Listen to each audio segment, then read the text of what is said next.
Learning objectives. After completing this module, learners will be able to understand and explain that unlike European nations, nationalism in India was associated with struggle against colonial rule. Understand and explain the link between World War I, Khilafat movement and non-cooperation movement. Understand and describe the philosophy of Satyagraha. Understand and describe the unjust aspects of the Revolt Act 1919. Understand and analyze the different strands in the non-cooperation movement. Understand and describe the widespread reach of non-cooperation movement and concept of Swaraj. Understand and describe the civil disobedience movement and Salt March. Explain the limitations of the civil disobedience movement. Explain how nationalism gave a sense of collective belonging to Indians. Nationalism in India. Modern nationalism in Europe was associated with the formation of nation-states, whereas modern nationalism in India is associated with the struggle against the colonial rule. Different groups of people felt colonial oppression in different manner and perceived freedom differently.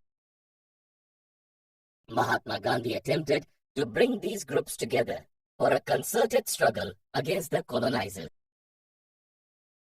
The First World War, Khilafat and non-cooperation. In the years after the First World War, enormous war expenditure was met through war loans and increased taxes.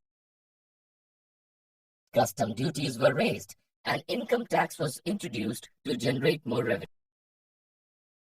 Steep price rise between 1913 and 1918 hit the common man badly. Forced recruitment of people in the army caused resentment. Failure of crop in 1918 to 1919 and 1920 to 1921 contributed to acute food shortage.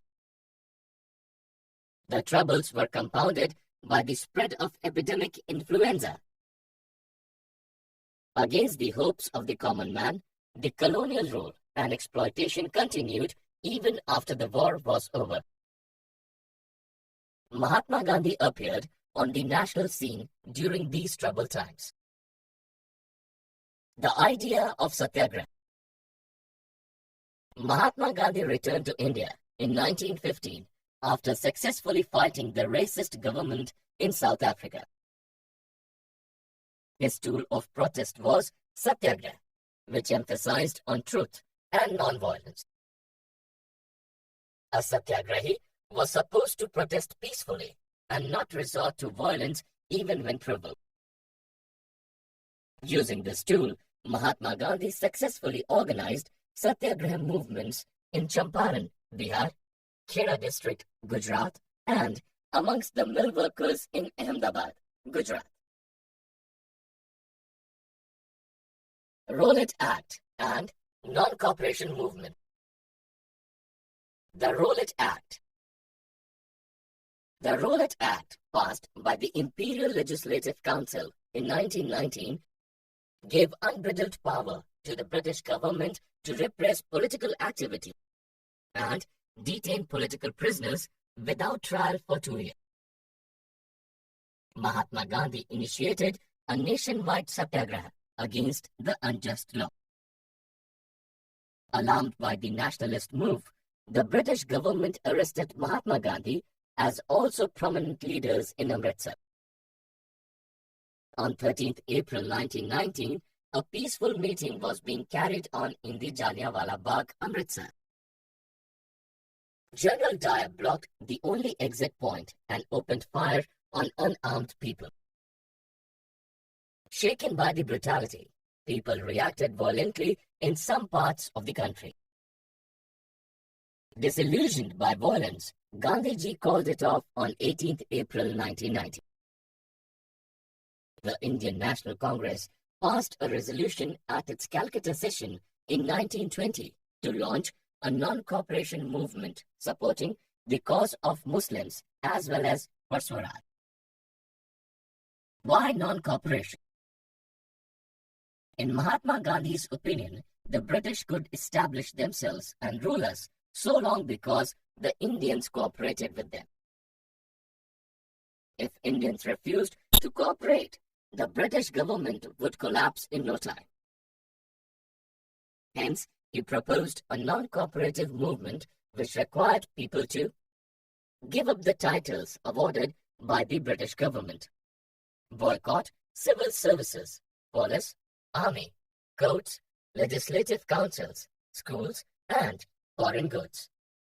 Resort to civil disobedience if the movement adopted repressive measures. Different strands within the movement. The non-cooperation and Khilafat movement that began in January 1921 had participants from different social groups. Each one responded to the call of Swaraj, but with its specific aspiration. The movement in the towns. The non-cooperation movement drew tremendous response from all, especially the middle class. Students left schools, teachers and headmasters resigned from government-run schools.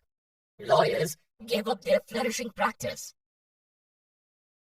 But for Madras, the council elections were boycotted by all states.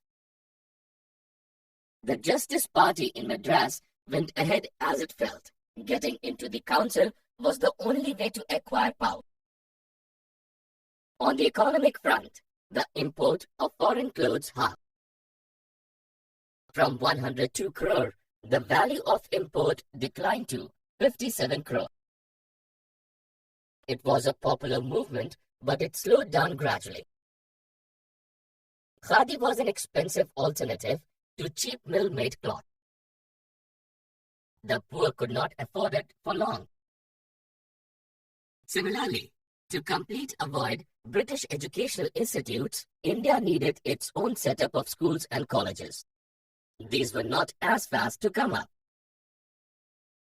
Gradually, students and teachers returned to their schools, and the lawyers to resume their work in government courts. Rebellion in the countryside. From cities, the non-cooperation movement reached villages, focusing on the struggle of the tribals and peasants. In Awadh, the peasants led by Baba Ramchandra, an indentured labor in Fiji once, wanted lower land rents, reduction of taxes, abolition of beggar, work without payment, and boycott of landlords. By October, the Awadh Kisan Sabha headed by Jawaharlal Nehru, Baba Ramchandra, and few others was set up. In 1922, in the name of movement, people resorted to looting houses, bazaars, and granaries. It did not find the Congress leadership's approval. Similarly, the tribal peasants in Gudem Hills of Andhra Pradesh were denied entry into forests to graze their cattle or collect fuel, wood, and fruits. Denial of their traditional rights angered them. They too misinterpreted Mahatma Gandhi's idea of Swaraj. Their protests took shape of a militant guerrilla movement, which was not in sync with the Congress's idea of protests. Swaraj in the plantations. Under the Inland Immigration Act of 1859, the plantation workers could not move out of the tea gardens without the authorities' permission, which was rarely granted. It severed the plantation workers' ties with the villages completely. They interpreted the non-cooperative movement in their context. They defied the authorities and headed for their hometowns. They were caught up by the authorities en route and beaten up mercilessly. Yet, while acting in the name of Mahatma Gandhi, they identified their movement to be beyond the confines of their locality. towards civil disobedience. While Gandhiji withdrew the non-cooperation movement due to growing episodes of violence in February 1922, C.R. Das and Motilal Nehru formed the Swarajya Party to contest elections to the provincial councils. Towards late 1920s, the worldwide economic depression impacted India too. The peasants faced miseries due to high taxes and rents, falling demand for agricultural goods, and declining exports. During these turbulent times, a statutory commission under Sir John Simon visited India to ameliorate the constitutional system in India. The commission was greeted with the slogan, "Go back, Simon." To appease the political parties in 1929, Viceroy Lord Irwin offered Dominus status for India and roundtable conference to discuss the future constitution. Radicals Jawaharlal Nehru and Subhash Chandra Bose still pressed for Purna Swaraj or full independence. The Salt March and the Civil Disobedience Movement. Through a letter on 31st January 1930, Gandhiji demanded abolition of salt tax from Viceroy Irwin. He had warned that if the demands were not heeded to, a mass civil disobedience movement would be initiated. On 12th March 1930, Gandhiji commenced Dandi March, that is, Salt March, from Sabarmati Ashram. On 6th April 1930, he reached Dandi, Gujarat, and violated the salt law for manufacturing salt from seawater. This was the beginning of the civil disobedience movement. The colonial government arrested most of the important leaders, including Mahatma Gandhi. It evoked violence against all British symbols. Gandhiji withdrew the movement when the government targeted peaceful satyagrahis. When the roundtable conference resulted in a disappointment, Gandhiji relaunched the movement. How participants saw the movement. Different social groups with varying expectations joined the civil disobedience movement. In the countryside, the rich peasant communities, Patidars in Gujarat and Jats in Uttar Pradesh, participated enthusiastically. They expected a reduction in high revenues they had to pay to the colonial government during the trade depression. They were disappointed when the movement was called off in 1931 without any revision in revenue rates. Smaller peasants, reeling under high taxes, were unable to pay rent to the landlords. To them, Swaraj meant remittance to the unpaid rent. The Congress sidelined it. It made the small peasants' Congress relationship uncertain.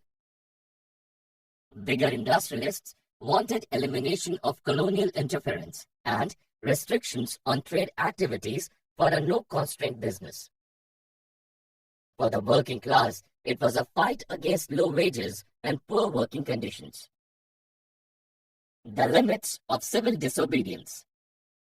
Gandhiji attempted to draw Dalits in the mainstream struggle, but some Dalit leaders wanted a political solution through reservations in educational institutes and a separate electorate to choose Dalit members for the Legislative Council. The conflict was resolved through the Pune Pact, September 1923. It allowed the depressed class, later called the scheduled castes, reservation in provincial and central legislative councils, but to be voted in by the general electorate only.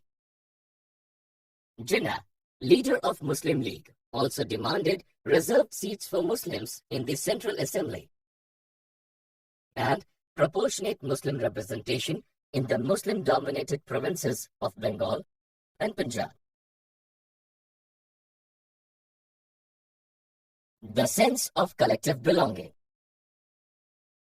Nationalism is a sense of collective belonging to a nation. Common culture, language, history and fiction, folklore and songs, popular prints and symbols, or loyalty to the nation, all foster a feeling of nationalism. Often figures and symbols are used to identify a country. In the 20th century, India came to be identified through an image of Bharat Mata. Indian writer and poet Bankim Chandra Chattopadhyay first created this image through his poem Vande Mataram, written in the 1870s. He later included it in his novel Anand Math. It was widely sung during the Swadeshi movement in Bengal. Swadeshi movement inspired Abanindranath Tagore to paint an image of Bharat Mata exuding calm, composure, divinity, and spirituality. Different artists presented it variously later on. As the national movement gained momentum, nationalist leaders realized the powerful role icons and symbols played in unifying and inspiring a feeling of nationalism in people. A tricolor flag, red, green, and yellow, with 8 lotuses representing the 8 provinces of British India, and a crescent moon representing Hindus and Muslims, was designed during the Swadeshi movement. Gandhiji designed a Swaraj flag, red, green, and white, with spinning wheel in the center in 1921. Indians started reinterpreting their history and eulogizing the past developments in art, architecture, science, mathematics, religion, culture, law, philosophy, crafts, and trade.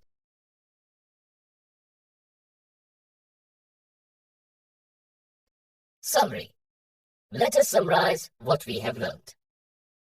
Modern nationalism in Europe was associated with the formation of nation-states, whereas modern nationalism in India is associated with the struggle against the colonial rule. Against the hopes of the common man, the colonial rule and exploitation continued even after the war was over. Mahatma Gandhi appeared on the national scene during these troubled times and introduced Satyagraha. The Rowlatt Act, passed by the Imperial Legislative Council in 1919, gave unbridled power to the British government to repress political activities and detain political prisoners without trial for 2 years.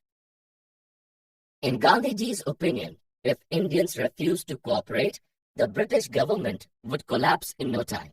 Hence, he proposed a non-cooperative movement. Different social groups responding to the call of Swaraj had their specific aspirations. From cities, the non-cooperation movement reached villages, focusing on the struggles of the tribals, peasants, and plantation workers. On 12th March 1930, Gandhiji commenced Dandi March, that is, Salt March, from Sabarmati Ashram. On 6th April 1930, he reached Dandi in Gujarat and violated the salt law by manufacturing salt from seawater. Different social groups joined the civil disobedience movement with varying expectations. The civil disobedience movement also had some limitations. Nationalism is described as a scene of collective belonging to a nation.